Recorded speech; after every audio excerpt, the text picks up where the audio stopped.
Nous croyons souvent que nous contrôlons notre esprit comme si nous étions au volant d'une voiture et que nous décidions consciemment de la direction à prendre. Cependant, avec un peu d'introspection, nous réalisons rapidement qu'en réalité, nous ne faisons que suivre un système de navigation intégré dont les opérations dépassent nos connaissances et notre compréhension.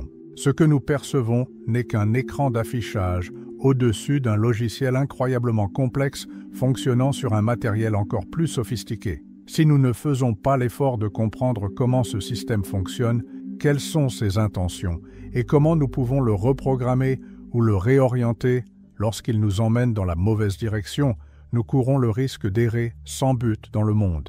Nous pouvons nous retrouver dans un endroit inintéressant au mieux ou dans un désastre absolu au pire. Carl Gustav Jung, l'un des plus grands psychiatres et penseurs du XXe siècle, a consacré sa vie à l'exploration de ce défi que représente la compréhension de l'esprit humain, ou du moins la tentative de décryptage de cette machine interne.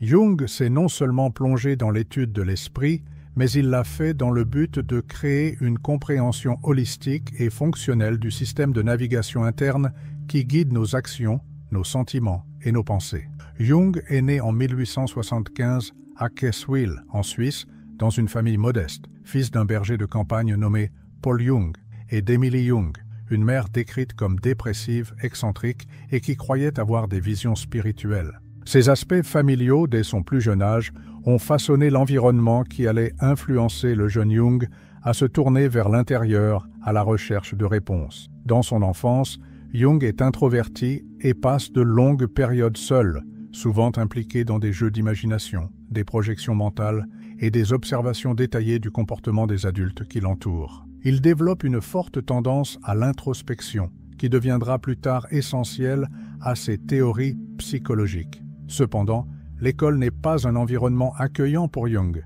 Il la trouve oppressante et développe même des symptômes physiques pour échapper à ses obligations, comme de fréquents évanouissements que beaucoup interprètent comme des névroses. Cependant, ce comportement a commencé à changer après une conversation marquante avec son père, qui s'est montré très inquiet pour l'avenir de Jung. Cet épisode marque le début d'une transformation importante. Jung devient un étudiant assidu, se plongeant dans des lectures personnelles, en particulier la philosophie et les textes religieux, domaines qui vont profondément façonner sa pensée. À l'issue de ses premières études, Jung décide de ne pas suivre la voie de la vocation religieuse espérée par sa famille. Il choisit d'étudier la médecine à l'université de Bâle. Plus tard, en 1902, il passe son doctorat à l'université de Zurich et se spécialise en psychiatrie. C'est dans ce domaine que Jung trouve un terrain fertile pour explorer les complexités de l'esprit humain. Il commence sa carrière en travaillant dans un hôpital psychiatrique sous la supervision d'Eugène Bleulet, un psychiatre réputé pour sa contribution à l'étude de la schizophrénie. Cette période a été cruciale pour le développement des idées initiales de Jung, car elle lui a permis d'avoir accès à des patients dont les conditions mentales extrêmes défiaient les explications simplistes et exigeaient une approche plus profonde et plus intégrative. Au fil du temps, Jung a commencé à être reconnu pour ses idées novatrices, ce qui l'a amené à entrer en contact avec Sigmund Freud, le célèbre psychologue autrichien qui révolutionnait le domaine de la psychanalyse. La rencontre entre Jung et Freud en 1907 a été remarquable. Les deux hommes se sont entretenus pendant 13 heures consécutives, ce qui témoigne immédiatement du lien intellectuel qu'ils partageaient. Cette relation s'est rapidement transformée en amitié et en partenariat professionnel, les deux hommes échangeant des idées, analysant leurs rêves respectifs et collaborant à diverses occasions. Pendant des années, ils ont voyagé ensemble, tenant des conférences et des débats qui ont profondément influencé la psychologie moderne. Cependant, malgré leur relation étroite, il existe des tensions sous-jacentes. Freud, plus âgé et déjà reconnu comme une figure de proue de la psychologie, occupait une position de mentor dans la dynamique entre les deux, ce que Jung a commencé à ressentir comme une limitation au fur et à mesure que sa propre carrière progressait. En outre, les différences théoriques entre eux sont devenues de plus en plus évidentes. Alors que Freud maintenait une approche plus scientifique et réductionniste, Jung a exploré des concepts qu'il considérait comme plus larges et plus spirituels, y compris les éléments mystiques et symboliques de l'inconscient. Ces divergences aboutissent à une rupture définitive en 1913, marquant la fin de leur amitié et de leur collaboration. Cette période a été particulièrement difficile pour Jung. La rupture avec Freud, qui avait été jusque-là une figure paternelle et un allié important, a déclenché une profonde crise psychologique. Entre 1913 et 1918, Jung a vécu ce qu'il a lui-même décrit comme une dépression psychique. Cependant, au lieu de se laisser consumer par la crise, Jung a utilisé cette expérience comme un catalyseur pour l'introspection et l'expérimentation. Il s'est plongé dans son propre esprit, explorant les couches les plus cachées de sa psyché et documentant ses expériences, ce qui allait façonner le reste de sa carrière. Carl Jung a profité de la crise psychologique qu'il a traversée entre 1913 et 1918 pour se plonger dans sa propre psyché, en menant des expériences psychologiques et en consignant ses découvertes. Cette période d'introspection intense a marqué la transition de Jung vers l'indépendance intellectuelle et a constitué le fondement de sa carrière de théoricien de la psychologie. La mission principale de Jung, qui a guidé toute son œuvre, était de comprendre la nature de l'esprit humain et de développer des méthodes qui permettraient d'intégrer toutes ses composantes pour former un état unifié de complétude. Pour Jung, la psyché représente la totalité de la personnalité d'un individu, y compris ses pensées, ses sentiments et son comportement. Cette totalité est composée de l'esprit conscient et de l'esprit inconscient, qui interagissent en permanence. Cependant, la plus grande partie du psychisme reste cachée dans l'inconscient, hors de portée directe de la conscience. C'est dans cette partie invisible que réside une grande partie de ce que nous sommes vraiment, y compris nos véritables désirs, capacités et motivations. Jung pensait que le but fondamental de la vie humaine était de mettre en lumière ces éléments cachés, en favorisant un processus d'intégration et de connaissance de soi qu'il appelait l'individuation. L'individuation, par essence, était le processus qui rendait l'inconscient conscient, permettant à l'individu d'atteindre une version plus authentique et intégrée de lui-même. Selon Jung, le plus grand défi à cette réalisation était la résistance de l'ego lui-même, qui préférait maintenir un récit confortable et cohérent sur qui nous sommes, ignorant ou réprimant souvent des parties importantes de la psyché qui ne s'intégrent pas dans ce récit. Pour Jung, la tâche de l'individu consistait à affronter ces parties refoulées, à les accepter et à les intégrer dans le tout, créant ainsi une vie plus équilibrée et plus riche de sens. Sur la base de cette vision, Jung a proposé un modèle pour comprendre la structure de la psyché divisée en 3 dimensions principales: la conscience, l'inconscient personnel et l'inconscient collectif. La conscience est le domaine de la perception active et de la pensée rationnelle, où l'ego occupe une position centrale, créant une identité cohérente et délimitée. Cependant, l'ego n'est qu'une petite partie de la psyché.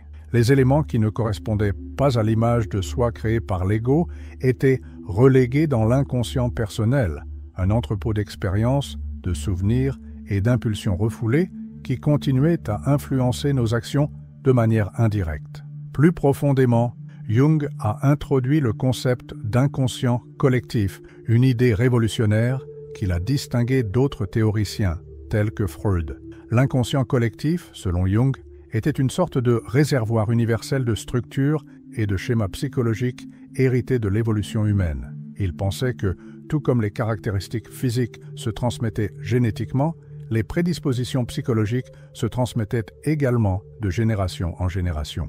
Ces prédispositions, qu'il appelait archétypes, étaient des représentations universelles qui façonnaient la façon dont les êtres humains percevaient le monde et se mettaient en relation avec eux-mêmes et avec les autres. Jung a trouvé des preuves de l'existence de ces archétypes à la fois dans son travail clinique et dans ses recherches sur la mythologie, l'art et l'histoire. Il a observé que des motifs symboliques récurrents, tels que les héros, les ombres et les sages, apparaissaient à la fois dans les rêves de ses patients et dans les récits culturels de sociétés qui n'avaient jamais été en contact les unes avec les autres. Pour Jung, cela indiquait l'existence d'une base psychologique commune à tous les êtres humains, une source commune de sens et de connexion qui transcende les cultures et les époques.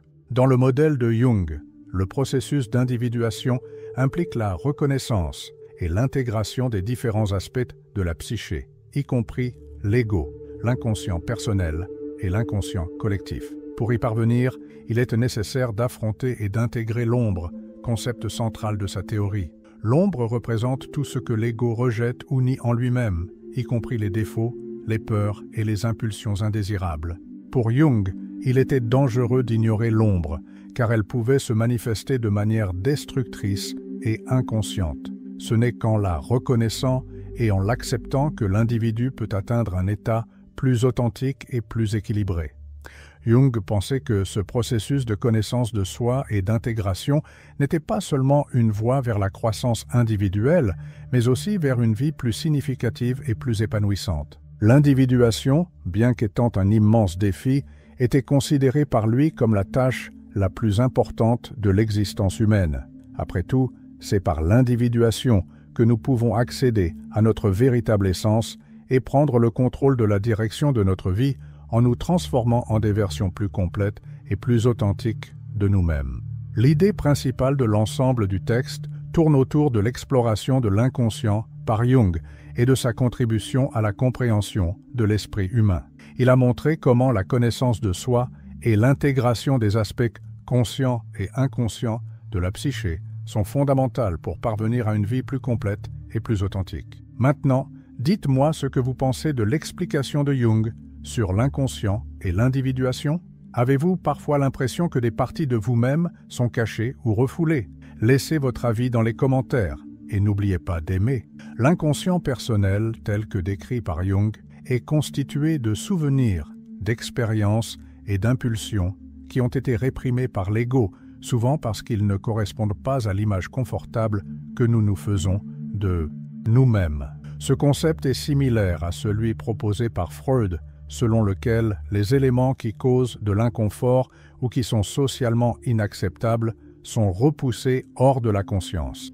Cependant, Jung est allé plus loin en introduisant l'inconscient collectif, une dimension beaucoup plus profonde et universelle de la psyché humaine. L'inconscient collectif diffère de l'inconscient personnel en ce qu'il représente un héritage psychologique partagé par l'ensemble de l'humanité. Jung l'a décrit comme un réservoir d'expériences accumulées tout au long de l'évolution humaine, transmises non seulement culturellement, mais aussi biologiquement, par le biais de structures et de schémas psychologiques innés. Tout comme les êtres humains partagent des traits physiques hérités de leurs ancêtres, Jung pensait que nous héritons également de traits psychologiques, qu'il appelait archétypes. Les archétypes sont des modèles universels qui façonnent nos expériences, nos pensées et notre comportement.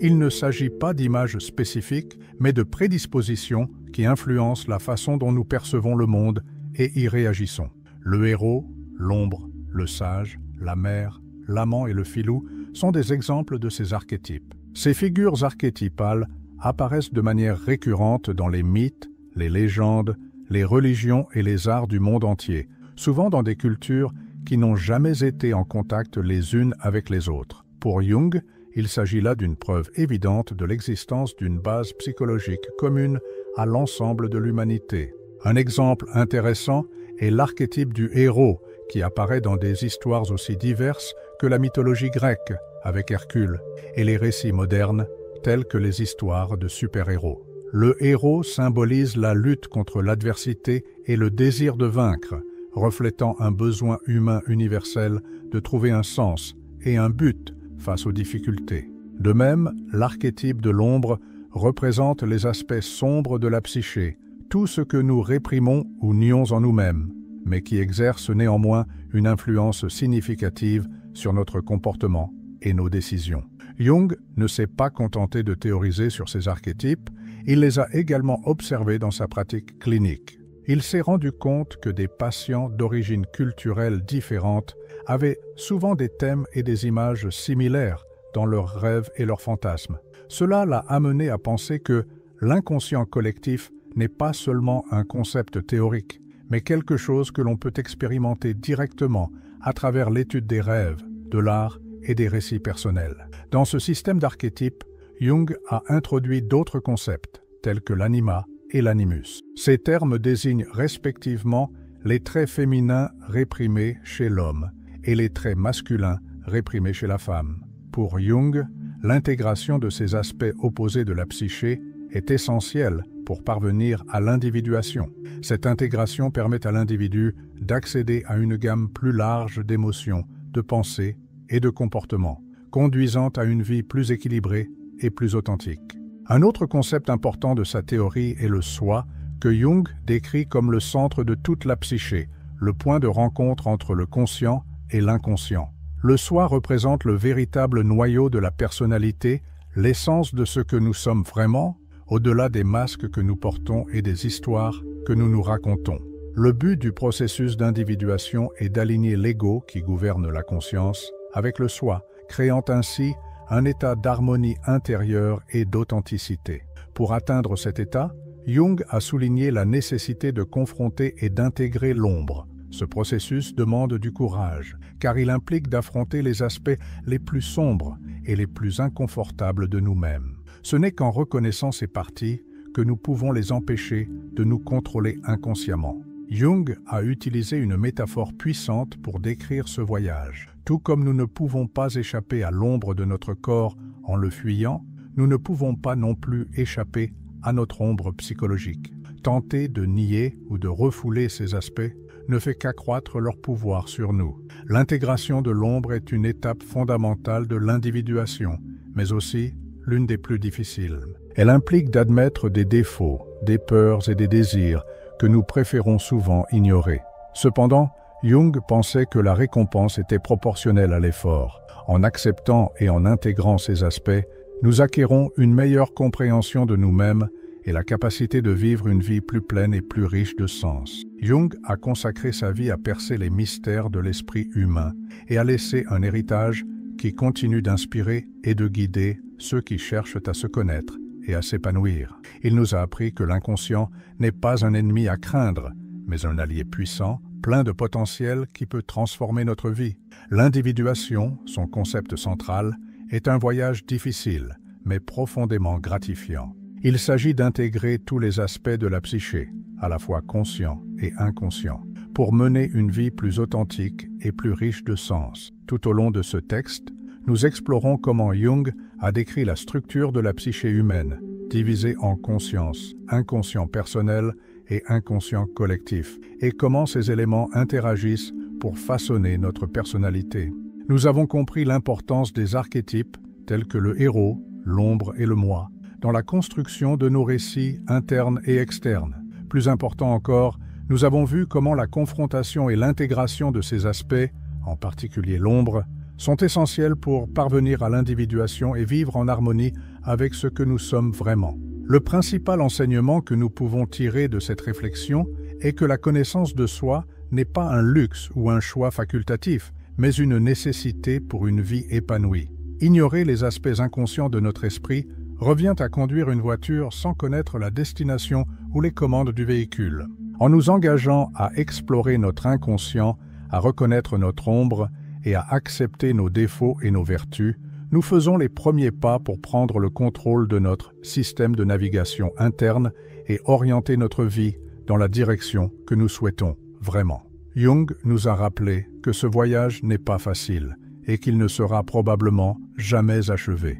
Après tout, il y aura toujours des aspects de nous-mêmes qui devront encore être découverts et intégrés. Cependant, chaque pas vers la conscience est un pas vers une vie plus riche et plus significative. L'individuation ne consiste pas à atteindre la perfection, mais à accepter notre imperfection et à travailler avec elle pour construire une existence plus vraie et plus satisfaisante. Maintenant que nous avons exploré les idées de Jung, pourquoi ne pas réfléchir à la manière dont vous pouvez appliquer ces concepts à votre propre vie?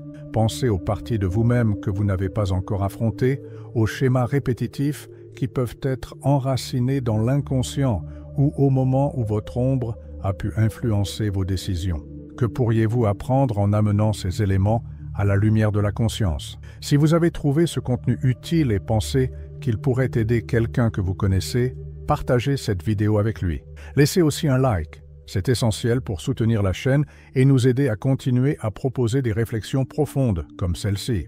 Et dites-moi dans les commentaires quel aspect des idées de Jung a le plus résonné en vous. Je suis curieux de savoir comment ces concepts ont influencé votre vision de la connaissance de soi.